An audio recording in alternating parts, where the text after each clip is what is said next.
Le cycling hang snatch est un exercice où le but du jeu, ça va être de démarrer au-dessus des genoux et d'enchaîner du coup les snatchs en répété, donc faire plusieurs répétitions. Pour ça, tu auras deux techniques possibles. La première, c'est ce qu'on appelle la plus classique, le hang snatch, en essayant de garder cette barre proche du corps. En gros, c'est technique altéro où je vais venir me redresser en pressant cette barre contre mes cuisses, impacter cette barre avec les hanches, monter pointe de pied, rehausser les épaules, fléchir les coudes et passer en dessous. Pour ensuite venir me redresser. Laisser glisser cette barre, le long du corps, me remettre dans la même position et repartir.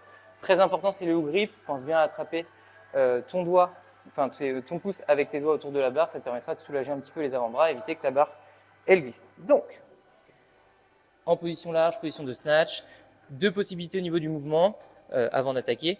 La première, c'est soit tu as directement les pieds dans une largeur de réception de squat, et dans ce cas, ce qu'on appelle les no-feet, tu vas venir te grandir et chuter, ratterrir tout de suite sous tes pieds. Soit tu as les pieds un petit peu plus serrés, tu vas venir te grandir et écarter les pieds en position de squat pour ensuite venir te redresser. Ça va te demander à chaque fois de replacer les pieds sur chaque répétition.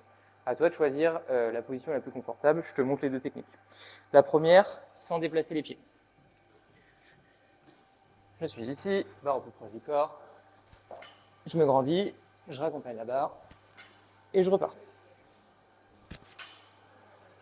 Comme ceci.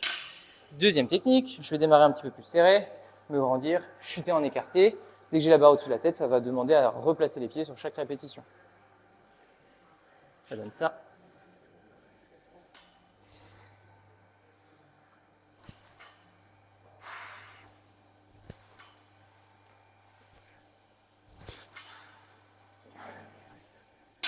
Comme ceci. Ça, on va dire que c'est la meilleure des techniques, celle qui est le plus optimale. Derrière, si tu es à l'aise avec ça, tu peux optimiser ton mouvement et on va dire changer de technique, ce qu'on appelle la technique en touch and go. C'est-à-dire que le but du jeu, en fait, ça va être de venir sur ta première répétition faire la même chose, te grandir, te redresser, et là, quand tu vas venir raccompagner la barre, en fait, tu vas venir la taper contre tes cuisses en penchant légèrement vers l'avant pour repartir. En gros, tu es ici, tu raccompagnes la barre, quand ta barre elle arrive à peu près à hauteur de poitrine, hop, tu te penches légèrement vers l'avant, tu viens la taper et tu repars. Peu importe, en réceptionnant du coup, en démarrant pieds serrés et en les écartant, ou en ayant directement les pieds largeur de squat en no-feet. Ça donne ça.